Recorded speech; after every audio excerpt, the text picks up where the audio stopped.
My opinion on Harley-Davidson is well documented by this point.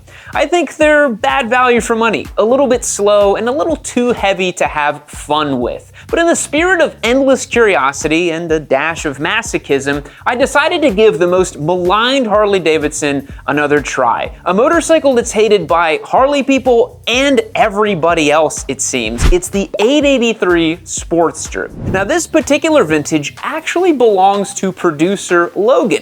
He hasn't been shy of singing its praises up and down to me, and I'm not fully convinced. In today's video, we're gonna give this bike an honest shake and see if producer Logan can convince me that this motorcycle is not only great, but also important. All right, Logan, come on, man, let's go get this thing on the road. All right, let's do it. Yeah. Dude, what the f are you wearing? It's my gear, dude. Like, what do you mean? You keep doing the sport bike rider thing. This is a Harley-Davidson Sportster. Yeah, but like, this is my safety rated gear. Like, it's not a big deal. I'm not gonna burn my boot again, dude. It was 5 years ago, man. Listen, if you're gonna give the Sportster a fair shakedown this time, you gotta do something a little bit differently. You gotta kind of, embody the mind of a Sportster rider. Embody the mind of, how am I supposed to do that? What the? Logan, how did you do that, bro? Just the magic with Sportster rider. Damn it, you still got Alpine stars on. Yeah, well, they're at least a little safe. Logan, tell me about the specs on this machine. Specs, huh? So, horsepower, not totally sure. It's been modified a little bit, so I don't have an exact power figure. Okay, you're modifying it though, so you're like building something up? Yeah, I mean, I'm definitely not building a track bike, if that's what you're asking. Oh, okay. Torque, do you know? Yeah, it's got torque. Okay, weight? I mean, it's kind of heavy. Logan, do you know anything about this bike? I know it's a good time. Dude, I don't think I'm seeing what you're seeing in this thing. I'm not gonna lie. You're not seeing it, huh? No, I'm really not. Oh, here, try that out, brother.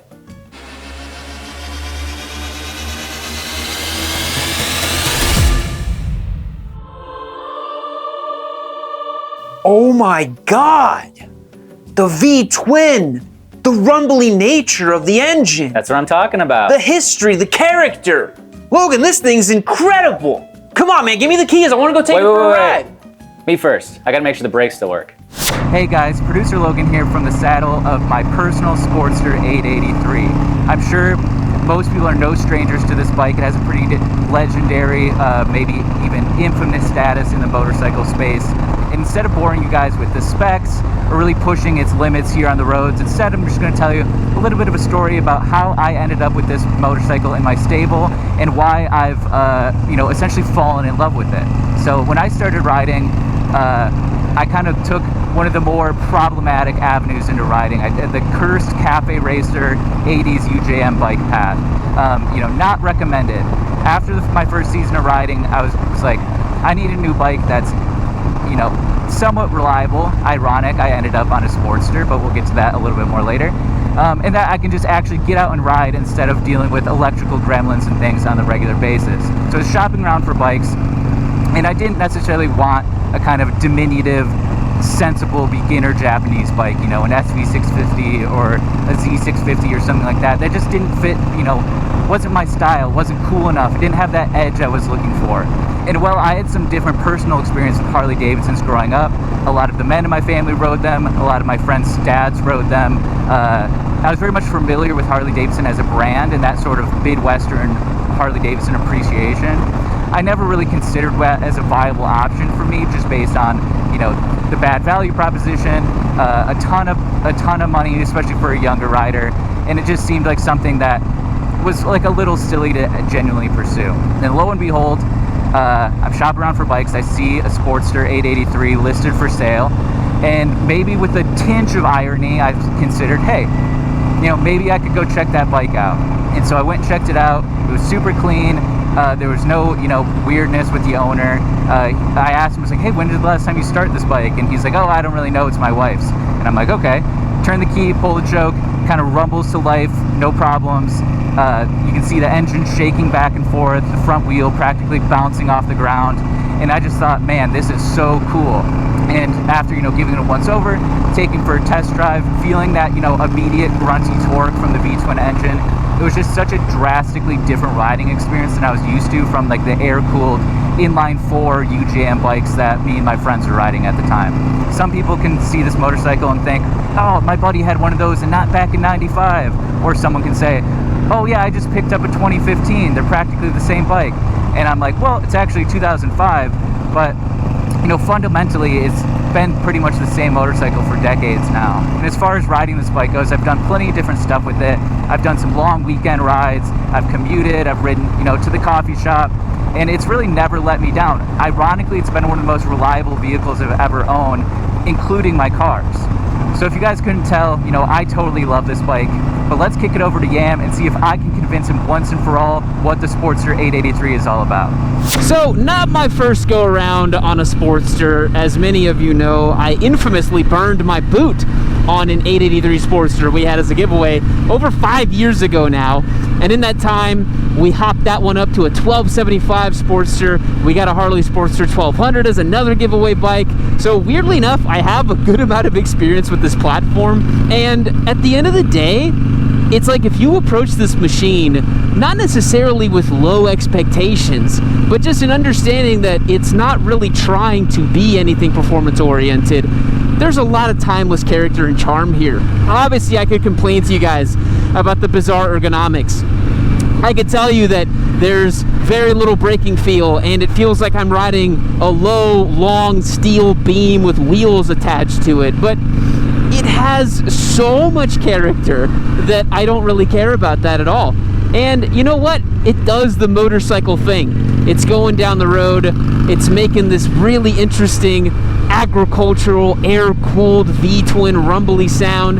And yeah, it's an 883, so it doesn't have much in the way of torque, but Logan's particular vintage here, with the carburetor, with the slight mods that he's done to it, it has this really special quality about it. And you guys probably think I'm just bigging up this bike because producer Logan works here at the shop, but he has good taste. I'm trying to tell you guys, this guy's developed a motorcycling palette ironed in the crucible of the Yaminu Ballist production. He has ascribed himself a wonderful taste, and this thing is cool, man. Is it my particular vibe? Probably not, Like, I don't know if I could really get down with this thing, but in a weird way, it's kind of similar to the Desert Sled. It's kind of similar to other motorcycles that I have a lot of love for, and I'm having a really nice time on this thing. It's a motorcycle that you can certainly imagine yourself falling in love with a little bit.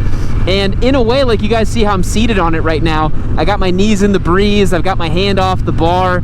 It just feels like such a non-serious bike, and I really appreciate that about it. In a way that reminds me of how I would ride a scooter, or how I would ride like a little Grom or something. It exists in this world where you're able to just kind of like not really care about what you're doing when you're on it, because it's just like a fun thing to have and to own. I've told you guys many times, I think it's super important to own these machines that are interesting beyond their performance characteristics, beyond their ability to do certain things. The Sportster doesn't really do anything, and it doesn't need to, and it's really interesting.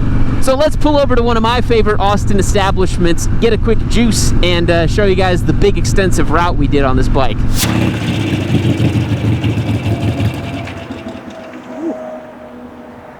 Well guys, I got a really extensive ride on the Sportster over here. Actually, see here, my ride is pretty far. So I think I've done enough miles on this bike. I'm gonna grab something from our local juice land over here, kick it back to the shop, and wrap up our thoughts. All right, folks, we're back here in the studio after enjoying a day with the Sportster, doing a loop that was a little bit longer than we anticipated, fueling our bodies up with the deliciousness of juice land. Logan, after a day with the Sportster, you haven't ridden this bike in a while. How does it strike you? Honestly, I had a great time. I was overjoyed that I got to spend a little bit of my work day riding this motorcycle, right? Yeah, that's true. Yeah, I think for me, the Sportster embodies an anti-spec sheet mentality. A lot of people on the internet nowadays, they're trying to find out the best horsepower, the best torque, the best touring, the best this, the best that. This bike says F you to that in a way that I haven't really experienced in a motorcycle. Yeah, I think like if you compare it to a bike like, the Triumph Bonneville, like they kind of exist in a similar vein of a classic, twin cylinder motorcycle. But the Bonneville is such a good, modern bike, I think is just cool. You know, there is like a sort of punk rock ethos to that of like, people like it, we're selling a bunch of them, we don't really care if it's, you know, doesn't fit XYZ standard. Yeah, and it's kind of like, you know, maybe you don't appreciate punk music, but that doesn't mean it's bad, right? Like this motorcycle is very much like that in my opinion, where it's great for a lot of people and a lot of people enjoy it. And if you don't, that doesn't mean it's bad. Yeah, punk music might not be to everyone's taste, but it's still music. Similarly, the Sportster might not to be to many people's taste, but it's still a motorcycle, right? You look at this, 2 wheels, a motor, motorcycle, right? It is. And this bike is all about the feeling, right? Yeah, like absolutely. You told the story of when you started it up and like it rumbled and the front wheel shakes. And, you know, even for me as like a non-Sportster guy, like I ride it and like, I get the feelings because it's like, if you try to ride it and try to like trail brake and, you know, ride it like I want to say real motorcycle, all right, you're going to be disappointed because it doesn't do those things. But at the end of the day, it's like, what does a bike need to do? Like, as long as it gives you the emotion of a great motorcycle and it goes down the road, congratulations, it did the motorcycle thing. Yeah, you know? absolutely. Yeah, so I guess that begs the question, has your opinion changed? Or in what ways has your experience changed? This is an interesting motorcycle. Regardless of what you think about it, it is very interesting. And I would say my opinion has changed, and over time, this bike in today's video has made me just, I guess, respect and love it a little bit more, you know? I mean, I can appreciate that. I think that's an astute observation. Yeah, and something we've talked about is just sort of the timeless allure of it. And the fact that you can still buy a bike of this vintage style, this like rudimentary mechanical bare bones, in the modern era is like fascinating, right? Yeah, because like this architecture is from the 80s and it was unchanged until 2018 or whatever they stopped selling it. Right. Yeah, it's a cool bike, man, at the end of the day. And I think that it elicits respect and people enjoy it, and it's been enjoyed by millions of people. And it's cool that you pull up to a gas station and somebody will probably say something about how their cousin's uncle's brother owned a Sportster, right. You know?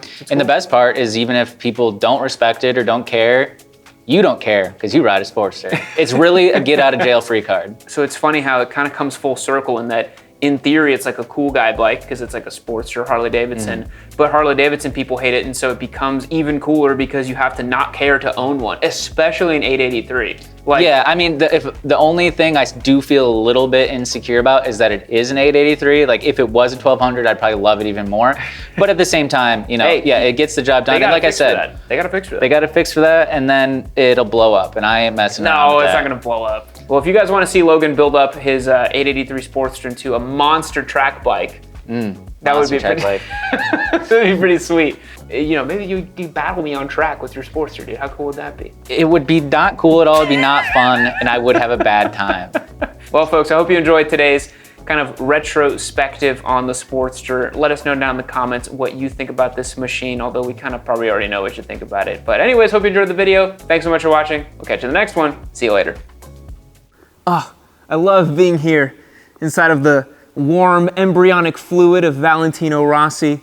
Me and him just sharing foods together. Maybe he's gonna eat some pizza or some pasta here in the hills of Tavullia. But you know where else it's nice and warm and cozy is this next episode of Yami Noob. You can click on right over here. I'd love for you to watch it. But anyways, I'm gonna stay here hanging out. Me and him might go onto the track later, but I'll catch you guys later.